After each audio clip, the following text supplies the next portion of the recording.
How to complete a descale on the S-Lite.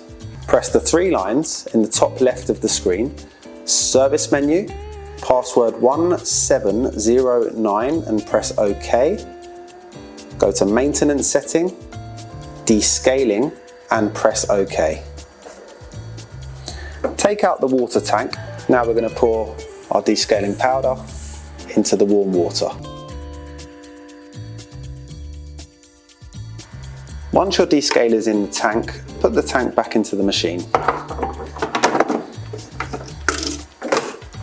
Now start the process by pressing OK. This will take around 10 minutes. Once that process is finished, remove the water tank, empty it and clean it. Put the tank back into the machine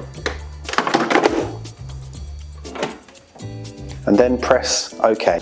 Press back, the cross at the bottom, and you are back to the home screen. Remove the water tank and empty it, put it back into the machine, and your descale is now complete.